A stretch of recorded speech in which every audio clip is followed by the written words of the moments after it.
4 नवंबर 1922 मिस्र की तपती रेत, वादी अल मलूक, और एक शख्स जो तकरीबन हार मान चुका था, ब्रिटिश आर्कियोलॉजिस्ट हावर्ड कार्टर, जो पिछले 5 साल से सिर्फ एक ही चीज़ तलाश कर रहा था, एक गुमशुदा फिरौन की कब्र।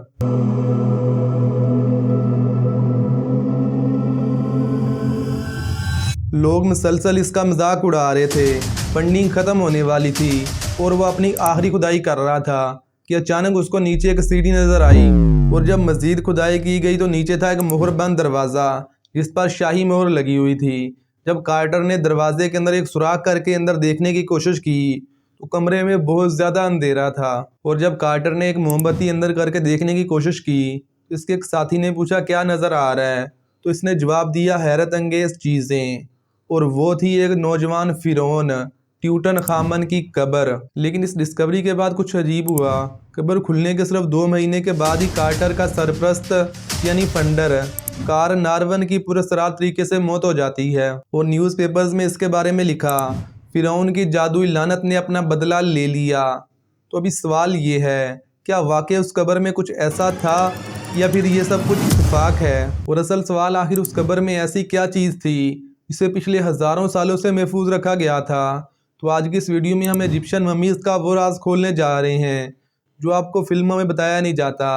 तो इसके लिए हमें जाना होगा आज से 3000 साल पहले एंशिएंट इजिप्ट की तरफ। आज से 3000 साल पहले मिस्र के लोग मौत को इख्तिताम नहीं समझते थे। उनका अकीदा था कि हर इंसान के अंदर 2 रूहानी ताकतें होती हैं, का और बा। इनका मानना था कि मरने के बाद इंसान की रूह जिस्म में वापसी आती है, लेकिन एक शर्त थी, जिस्म का महफूज होना ज़रूरी है। अगर किसी का जिस्म ही गल सड़ गया तो उसकी रूह हमेशा के लिए इसी दुनिया में भटकती रहेगी। इनके इसी यकीन ने ममीफिकेशन को जन्म दिया।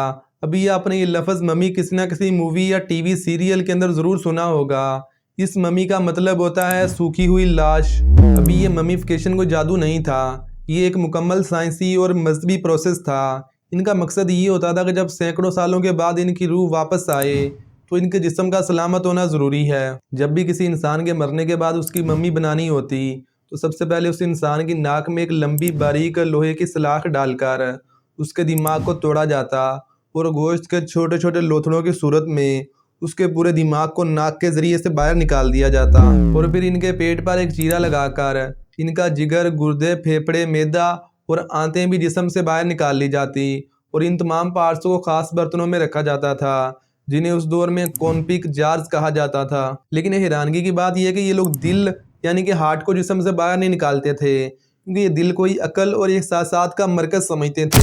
और फिर जिस्म को 40 दिन तक खालिस नमक यानी कि सोडियम कार्बोनेट में रखा जाता था ताकि जिस्म की नमी मुकम्मल तौर पर ख़त्म हो जाए, और इसके बाद खुशबूदार तेल और रिसाइन लगाकर इसको महफूज किया जाता था, और आखिर में तकरीबन 100 मीटर लंबी पट्टियों से इस पूरी लाश को लपेट दिया जाता था।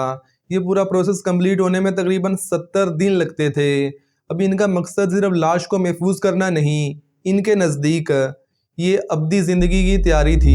तो अभी यहाँ पर एक बहुत ही इंटरेस्टिंग सवाल आएगा कि क्या उस दौर में मिस्र के अंदर मरने वाले तमाम लोगों की ही मम्मीज़ बनाई जाती थी? तो इसका जवाब है नहीं, क्योंकि मम्मी बनाना बहुत ही महंगा अमल था। इसीलिए सिर्फ बादशाह, वज़ीर या आला तबका ही इसे अफोर्ड कर सकता था, और उस दौर में आम लोगों को आज की तरह सादा कब्रों में दफन कर दिया जाता था। और उस दौर में मिस्र का जो भी बादशाह बनता था उसको फ़िरौन कहते थे, यानी कि फ़िरौन किसी का नाम नहीं था। ये मिस्र का जो भी बादशाह होता था ये उसका एक लक़ब होता था।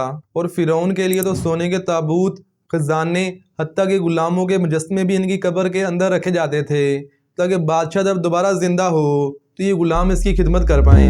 तो अभी हम वापसी आते हैं अपनी उसी कहानी पर। जब 1922 में हावर्ड कार्टर ने कब्र खोली तो ये एक 19 साल के फ़िरौन की कब्र थी जिसका नाम था तूतन खामन।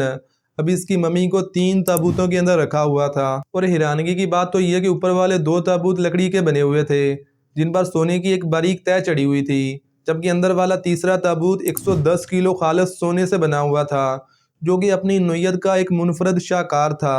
और इसके अलावा फ़िरौन के ताबूत से एक मिस्री मास्क मिला जो कि 11 किलो खालिस सोने और नीले कीमती पत्थरों से बना हुआ था जो कि इस मम्मी के चेहरे पर रखा गया था। और इसके अलावा सोने की अंगूठियाँ, हार, तावीज़ात, कंगन और कीमती पत्थर, ये सारे का सारा सामान इनके अकीदे के तहत रखा गया था تاکہ اگلی زندگی میں فرعون کو ان سب سے طاقت ملے۔ اور اس کے علاوہ قیمتی ہتھیار جن میں سونے سے مزین تلواریں، خنجر، تیر کمان، شاہی تخت، بستر، کپڑے اور جوتے رکھے ہوئے تھے، کیونکہ ان کا ماننا تھا کہ یہ ساری کی ساری چیزیں فرعون کو اگلی زندگی میں درکار ہوں گی۔ اور جب اس قبر سے نکلنے والے سونے کا وزن کیا گیا تو تقریباً یہ 1000 سے 1100 کلو گرام تھا۔ اور جب ان لوگوں نے قبر سے سب کچھ نکال لیا تو نیوز پیپر میں شور مچ گیا کہ ان پر فرعون کی لعنت ہوگی، یعنی کہ کرس آف دا فیرو۔ دراصل یہ لعنت بھی ان کے قدیم قصے کہانیوں میں موجود تھی کہ اگر کوئی بھی فرعون کی قبر کو لوٹنے کی کوشش کرتا تو اس پر فرعون کی لعنت ہوتی اور وہ مر جاتا، جو کہ ایک بہت ہی عجیب بات تھی۔ اور 1922 میں قبر کھولنے کے صرف 2 مہینے کے بعد اس پورے منصوبے کے ماسٹر مائنڈ لارڈ کارنارون کی پراسرار طریقے سے موت ہو جاتی ہے۔ لیکن حیرانگی کی بات یہ ہے کہ ان کے ٹیم کے زیادہ تر لوگوں کو کچھ نہیں ہوا، لیکن سائنٹیفک ریسرچ کے مطابق فرعون کی قبر پچھلے 3000 سال سے بند تھی، تو یہ ممکن ہے کہ اس کی قبر کے اندر کچھ ایسے بیکٹیریا یا فنگس پیدا ہو گئے ہوں جو کہ اس کی بیماری کا سبب بنے ہوں، لیکن کوئی جادوئی لعنت جیسا کوئی ثبوت نہیں ملتا۔ اچھا، تو ابھی آپ میں سے بہت سارے لوگ سوچ رہے ہوں گے کہ کیا یہ ممی سچ میں زندہ ہو سکتی ہیں یا نہیں؟ تو اس کا جواب ہے کہ یہ سب کچھ صرف فلموں میں ہی ممکن ہو سکتا ہے، حقیقی دنیا میں ان کا کوئی لینا دینا نہیں ہے۔ پٹیوں میں لپٹی ہوئی ممیز دراصل سوکھی ہوئی لاشیں ہیں، اور ان کا دوبارہ زندہ ہونا اور وہ بھی اس دنیا میں، یہ تو امپوسیبل ہے۔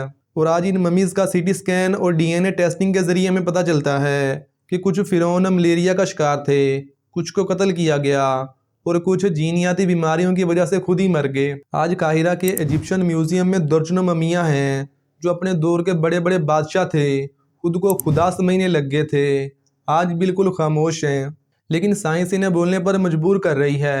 اور یہ میوزیم میں پڑی ہوئی ممیاں ہمیں چیخ چیخ کر بتا رہی ہیں کہ دیکھ لو، آج ہمارے ہاتھ خالی ہیں، تمہارا اس دنیا کا مال اس دنیا میں رہ جانا ہے، آخرت میں بس تمہارے اعمال ہی کام آنے ہیں۔ اللہ حافظ۔